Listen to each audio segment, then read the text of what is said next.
Okay, I promised that we were going to talk about green aventurine last night, and I broke my phone. So I couldn't go get a phone till today, this morning. Um, so I went and did that so we could do this video. But this is green aventurine, not adventure, like adventure. It's AV, so aventurine. And I don't know, it's hard to see. This stone is tumbled and polished. It comes in a chakra kit. So that's why I don't think I even have any bracelets of this, but you can see there's gold or like silver flakes right here in inclusions. Then silver flakes are fuchsite, which is like a chromium rich mica. Green aventurine is said to been around for like 2.5 million years. Um, Aventurine in Latin means by chance. I guess way back in like the 17 or 1600s, they had glass makers or glass blowers that made vases and what have you, and they used aventurine to melt down, and they had thrown in some specks of silver or something and made glass out of it, and they called it the gold stone. So this is a natural stone. It is in the earth. They say that in Ethiopia they used this to make axes. The most abundant place to find aventurine is in India. You can also find it in Russia, Tanzania, Brazil, Spain, Austria, and there is some other countries, but it's just not as abundant as these few countries I named. Um, this is the luck and prosperity stone. So they say that if you carry this stone with you, that you're going to be successful in luck. You'll be lucky with financial gains, or moving up the ladder financially in your career, making better money or what have you. Or you have a job interview, you use this. They also say that if you're a gambler, if you carry it in your left pocket, you go to buy a lottery ticket. Supposedly it's supposed to bring you good luck. So all you gamblers out there, you can test that out scientifically if you would. I have never done it because I don't usually carry this stone on me. This stone also is related to your heart chakra, which is your fourth chakra. They say that this stone is to help open up your mind, open up your heart, get rid of those negative emotions you carry in your heart, because it always seems like our negative emotions come not only in our mind, but they carry way heavy on our chests, so to speak. So this stone is supposed to help open up that and unblock them negative feelings we feel. Um, it's a calming stone, like I said, and it gets rid of negative emotions. But it's really well known for it attracts opportunities of financial, well-being that you normally wouldn't see or have. Maybe supposedly it's supposed to help bring, more luck to your life. It's also, let's see, it's also like when a lot of people, like, let's see, carry it in their pocket. They wear it as a beaded bracelet, or they put it in their house. So they say that if you're going to put it in your house for like feng shui or whatever kind of stuff, that to put it somewhere where you are seeing it daily, or like if you're at work and you put it there, see it daily. Make sure you see the stone every day, because it reminds you that you are lucky and you have the ability to make your own luck. Something else that's really cool about this stone is that it supposedly, if you carry it on you, if you're someone who works on a computer a lot at work, or on your cell phone a lot, or watch TV a lot, or what have you, that this can bounce back electromagnetic fields. So, like I said, we have our Taurus, which is our energy field that's around us that we produce. So often when we're on the computer daily, we're getting electromagnetic, energies thrown at us. So supposedly carrying this inside your aura or your Taurus or whatever energy field, that is supposed to bounce back them electromagnetic rays or energies, because that's a pollution. Electromagnetic is a pollution, and it supposedly has changed made people sick, or maybe contributed to headaches, things like that. This is supposed to help keep that away. Something really cool also about this is back in like ancient times, they often would make like decorative bowls or vases.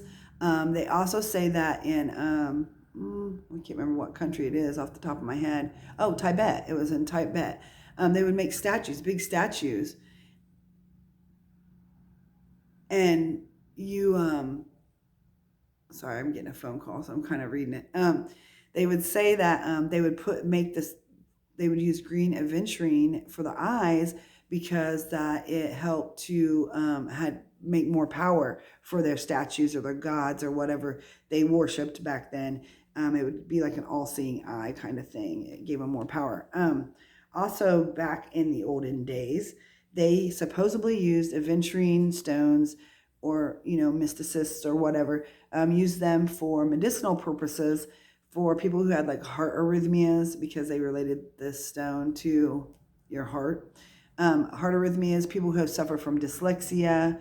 It's supposedly supposed to help with eyesight. They also said they used it for, let me look because I think I have it wrote down somewhere. They also used it for, hay fever. It might help your immune system if you're just getting over an illness. Like I said, this is a stone that helps to open up the mind, open up the heart. And a lot of times people feel like they're down on their luck and like they're just not getting anywhere financially. Well, supposedly if you carry this stone and you do it daily, it's supposed to bring luck, which luck is a mindset. Sometimes I think we get in that mindset that we're just unlucky. We can never get ahead in life. We can't ever find the job we really like or want. And it's a mindset. That is a mindset, people. When you get down in the dumps into that mindset and you're just so unlucky, you tend to manifest what you think. So if you're thinking, I'm I suck. I just, I'm never lucky. I never get financially ahead. If you keep staying in that mindset of, unlucky, you're going to bring in, like, reap what you sow, so to speak. So if you start using this stone and you leave it somewhere where you see it daily, like every morning before you walk out of the house, if you have it on a plate or whatever, and just look at that stone because it's reminding you that you are lucky, and luck is a mindset. So if you keep telling yourself and using the stone maybe as a reminder in your pocket or wherever you want to put it, that luck is a mindset, it reminds you that you are, like I said before, the master of your own universe. So often what you think, repeatedly, you create. So that's kind of like I see a very, what would you say? I see like a lot of stones like that. So I think a lot of times it's not only that maybe these stones carry some kind of healing properties, but it's more that it's a reminder if it's in your pocket or on your wrist or whatever, that whatever the stone says it does is actually, it's trying to help you keep that in your mindset, because the more you think it, the more it will happen. So I'm sure you guys have heard of manifestation and stuff like manifesting what you want in life. That's kind of what it is. When you like wallow in self-pity, say, and I know we've all been there, but if you like sit there and wallow in self-pity constantly, you're going to be in a depressed situation constantly. Or if you're someone who's happy all the time and everything's happy, you're going to be happy. You're going to manifest how you feel. It's all a mindset.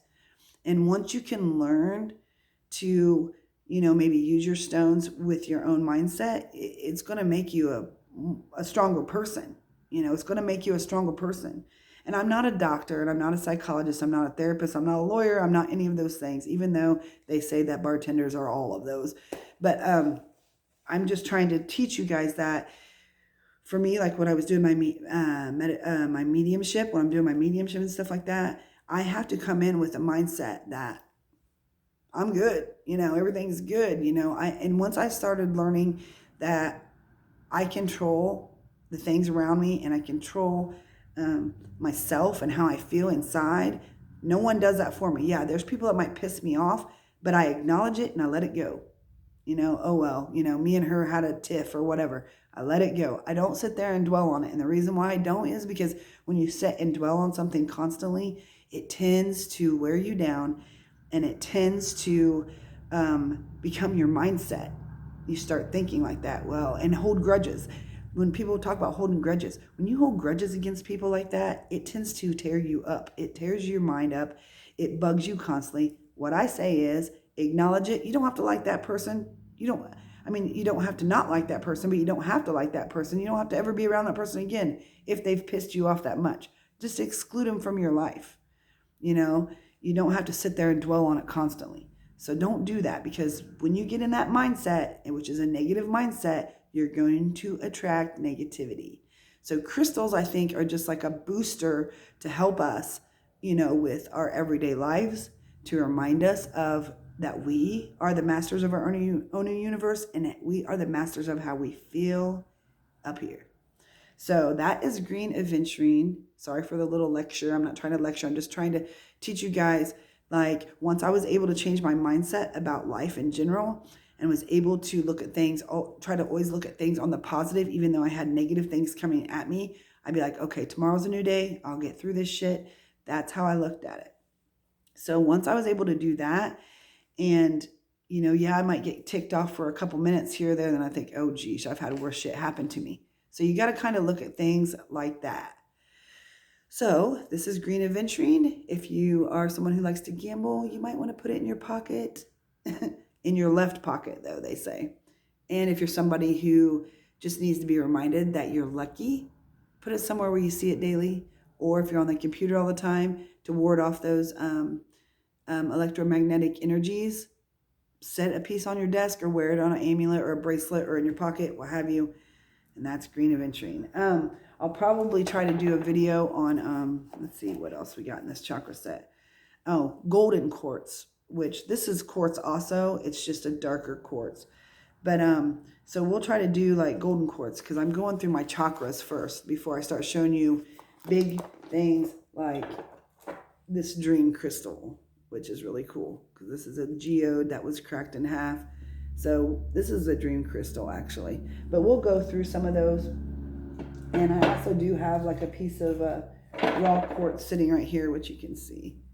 This is a piece of quartz that's been broken off of a bigger piece. But I've got more stones, and we can go through them all if you guys want to. It's up to you. I try to give you guys like the history of it, and I try to give you like the old-fashioned medicinal purposes of it, or what they thought they worked. And then if they are still used in this day and age for like mechanics or made out tools they use at, wherever, or machines or whatever, I always try to explain that to you too, so you can see that they do have some kind of energetic property, because all crystals have a vibration. And there is a scale that will tell you what kind of vibration it carries. So a lot of people don't realize that. So if the truth of energy, energy never dies. It's always going, non-existent. You cannot destroy energy. So I look at it like this, that them crystals have been around for a long time. We've seen our ancestors use them all throughout life. We're still using them, whether it's for crystal healing or whatever, good luck, whatever, that we've seen throughout time, they've been used. So there has to be something to it. So that's green aventurine, and we'll do the golden quartz or citrine or one of those tomorrow or sometime. But there you go. There it is. All right. Bye, guys.